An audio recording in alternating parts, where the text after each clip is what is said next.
Master minds commerce చదవాలనుకునే 10th inter విద్యార్థుల తొలి ఎంపిక. ప్రేమించాడు, నువ్వే నా దేవత అన్నాడు. పెళ్లి చేసుకుని హ్యాపీగా జీవిద్దామని ప్రామిస్ చేశాడు. ఆ అమ్మాయి కూడా అతన్ని గాఢంగానే ప్రేమించింది. పెద్దల్ని ఎదిరించి పెళ్లి చేసుకుంది. కట్ చేస్తే ఇప్పుడు ఆ యువకుడు రివర్స్ అయ్యాడు. పెళ్లి చేసుకుని కాపురం చేసి ఇప్పుడు కట్నం కోసం మరో అమ్మాయి మెడలో తాళి కట్టేందుకు సిద్ధమయ్యాడు. దేవుళ్లా కొలిచిన ఆ యువతి ఇప్పుడు రోడ్డెక్కింది. నాకు న్యాయం కావాలి, నా మొగుడు నాకు కావాలంటూ ఇంటి ముందు ధర్నాకు దిక్కింది. ఈ ఘటన ఎక్కడ జరిగింది? పూర్తి వివరాలు ఈ స్టోరీలో చూద్దాం.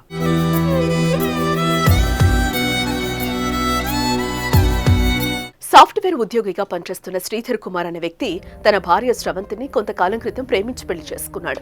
ఇటీవల కట్నం భారీగా వస్తుందన్న ఆశతో స్రవంతిని వదిలేసి మరో అమ్మాయిని పెళ్లి చేసుకునేందుకు సిద్ధమయ్యాడు.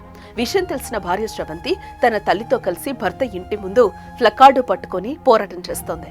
పెళ్లికి ముందు నువ్వే నా సర్వస్వం, నువ్వు లేనిదే నేను లేను, నీకోసం నా ప్రాణాలు ఇస్తాను, నువ్వు లేకుంటే నా ప్రాణాలు తీసుకుంటా అంటూ వెంటపడ్డాడు శ్రీధర్. ఇప్పుడు వేరే అమ్మాయిని పెళ్లి చేసుకోవడానికి ప్రయత్నించడం షాక్ కి గురి చేసిందని స్రవంతి కన్నీరు పెట్టుకుంటోంది. తనను ప్రేమిస్తున్నాడని నమ్మిన స్రవంతి తన తల్లిదండ్రులను ఎదిరించి 2020లో వివాహం చేసుకుంది.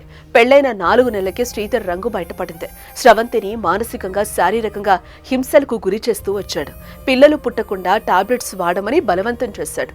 నీతో మోసు తీరింది, ఇక నువ్వు నాకు అవసరం లేదు అంటూ రోజు తిడుతూ కొడుతున్నాడని స్రవంతి ఆరోపించింది. నేను వేరే అమ్మాయిని పెళ్లి చేసుకుంటున్నా, నువ్వు నా ఇంట్లో నుంచి వెళ్లిపో అని గెంటేశాడు.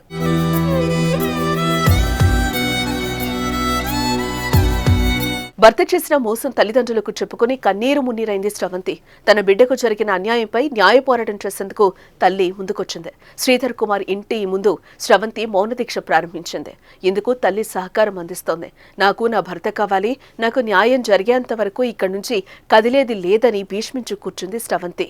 ఆమె నిరసనకు చుట్టుపక్కల జనాలు, మహిళా సంఘాలు మద్దతు పలుకుతున్నాయి. పోలీసులు కేసు నమోదు చేసుకుని దర్యాప్తు చేస్తున్నారు.